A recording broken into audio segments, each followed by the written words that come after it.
Hello and welcome back to Castles and Legends. Today we're taking a walk up that hill just behind me to Castell Dinas Bran. We started our walk in the very picturesque little town of Llangollen. We've already walked up a bit and we still have a fair incline to go, but the views at the top are absolutely breathtaking. I've been here a few times before, so I think we should get going and have a look at the history on our way. The first structures on the site date back all the way to the Iron Age, but the striking ruins that still stand were built in the mid-13th century. Castell Dinas Bran, also known as the Crow's Fortress, has a number of intriguing myths and legends attached to it, which we will explore later. In approximately 600 BC, during the British Iron Age, the Celtic tribe known as the Ordovicians constructed a substantial hill fort atop the future site of Dinas Bran. Encircled by an earthen rampart, likely accompanied by a wooden palisade, the fort contained a cluster of roundhouses. A strategically dug, extra deep ditch enhanced defence along the milder slopes on the southern side of the hill. This hill fort was among several strongholds controlled by the Ordovicians in the northern region of Wales. Legend has it that during the 8th century, the site was occupied by Llyseg, king of Powys. It is thought that the same Llyseg gave his name to an ancient pillar that stands just north of Valley Crucis Abbey near Llangollen. However, no archaeological evidence has been discovered at Dinas Bran to support Llyseg being there. The stone castle ruins that we see today are believed to have been built by Griffith ap Madog in the 1260s. Madog allied himself with Llywelyn ap Griffith, Prince of Wales. Dinas Bran was among the castles under construction subsequent to the signing of the Treaty of Montgomery. This treaty ensured Welsh sovereignty for Llywelyn, shielding the region from English intervention. In approximately 1270, Madog died and was succeeded by his 4 sons. Madog, the eldest son, held a senior position, yet each of the sons might have had individual quarters at Dinas Bran. The temporary peace between Llywelyn and King Edward I of England was short-lived, and in 1277 Edward launched an invasion of Wales. 2 of Madog's sons, Madog and Llywelyn, aligned themselves with Edward's forces. Edward instructed them to reclaim Dinas Bran, which Madog no longer controlled. Why, we don't know, but it is possible that the fortress was now under the authority of Madog's other 2 sons, Owain and Griffith. Henry de Lacy, Earl of Lincoln, received orders to lead forces from Oswestry to seize Dinas Bran. Upon his arrival, he discovered that the defenders of the castle had deliberately set it ablaze, preventing the English from utilising it, and retreated before the Lacy's troops arrived.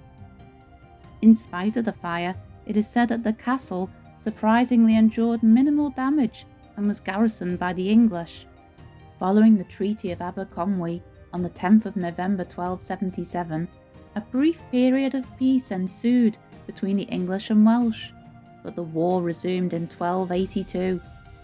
During this period, there is no mention of Dinas Bran until Prince Llywelyn died in October 1282 and the war ended. Edward granted the castle to John de Warenne, Earl of Surrey. However, he showed no interest in Dinas Bran and chose to build a new castle, Holt Castle, situated on the Welsh-English border by the banks of the River Dee, and Dinas Bran was just left to fall into ruin.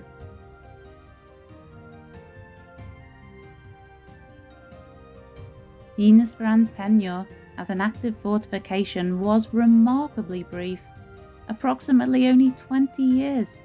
despite its commanding position atop a rugged hill reaching over 700 feet in elevation. The curtain wall enclosed a space approximately 300 feet in length and 130 feet in width. At the eastern extremity, a simple square keep was attached to the curtain wall, similar to other keeps at the time. Entry was facilitated at the first level above the ground floor, accessed by means of a movable wooden ladder. The castle's defence was complemented by a substantial rock-cut ditch and counterscarp bank, except for the northern side, where steep slopes served as a natural defence.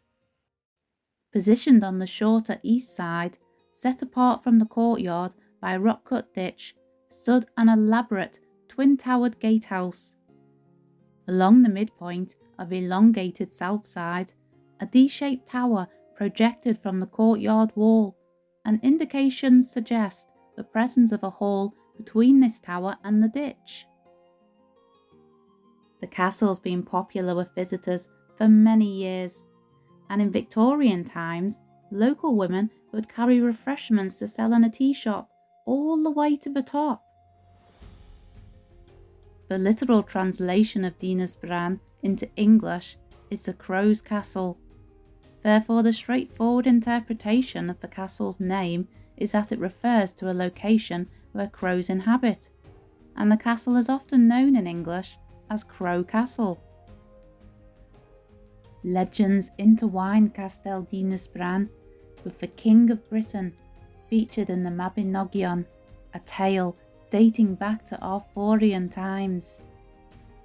The king, named Bran, which translates in English to crow, met his demise after invading Ireland, but his head was brought back to England and buried at London's Tower.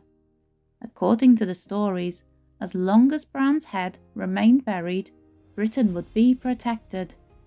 This notion may have contributed to the connection with the Tower of London, where real ravens are believed to possess magical powers, ensuring the protection of the kingdom.